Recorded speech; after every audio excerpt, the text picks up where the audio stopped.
If you often forget names, you might feel embarrassed, frustrated, or even guilty. You meet someone new, shake hands, exchange smiles, and then moments later, their name is gone from your mind. It happens to everyone, yet most people never. Stop to think why. Today we're going to dive into the 5 psychological reasons behind why people forget names, and trust me, some of these reasons might surprise you. Let's start with the first reason. One of the most common psychological causes is simple lack of attention. When you meet someone, your brain has a brief window to encode their name. If you're distracted, thinking about your phone, or mentally planning what you're going to say next, your brain doesn't fully register the information. This isn't laziness, it's how our memory works. Most people experience this every single day without realizing it. You've probably been there. Someone says their name, and a few seconds later you're drawing a complete blank.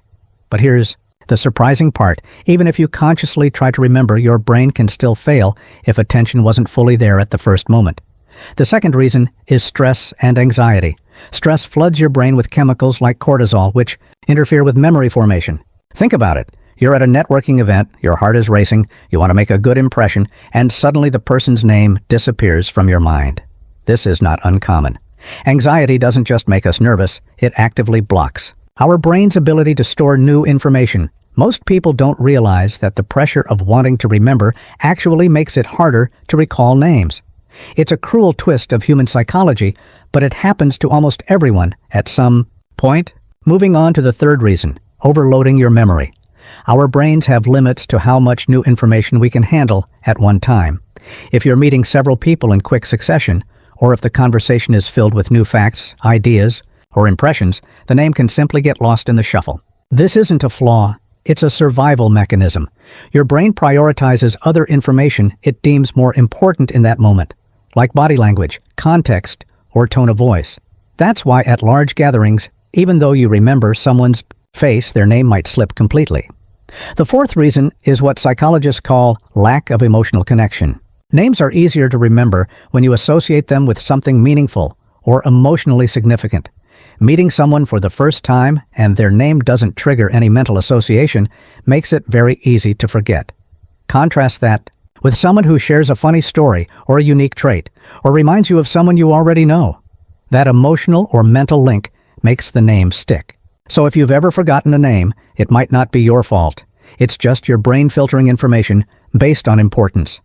Finally, the fifth reason is age and memory decay, which is completely normal. As we get older, our brain's ability to form new memories naturally slows down. This isn't necessarily a sign of serious memory problems. It's a normal part of human psychology. Names are especially vulnerable because they're abstract labels without strong emotional or contextual hooks. Even people who are otherwise sharp can occasionally blank on names, and that's completely natural. The good news is that understanding this mechanism can help you develop strategies to improve recall. Now here's the deeper insight most people don't realize. Forgetting names isn't a flaw. It's a window into how your brain works. It reveals what your mind prioritizes, how it handles stress, and even how you form connections. Next time you forget someone's name, instead of feeling embarrassed, pause and think about which of these 5 reasons might be at play. Understanding this doesn't just make you feel better. It helps you interact smarter with others because you can create strategies to encode and recall names more effectively. In conclusion, forgetting names happens to everyone for very human reasons. Lack of attention, stress, memory overload, low emotional connection, and normal age-related memory changes. It doesn't define you, and it's not a personal failure. What it does do is teach you about the fascinating ways your brain filters, stores, and prioritizes information. So the next time your mind blanks at a name, remember, it's psychology in action, and you can use this knowledge to improve your social interactions. So here's a question for you. Which of these reasons do you think affects you the most when you forget names? Leave a comment below. I'd love to know.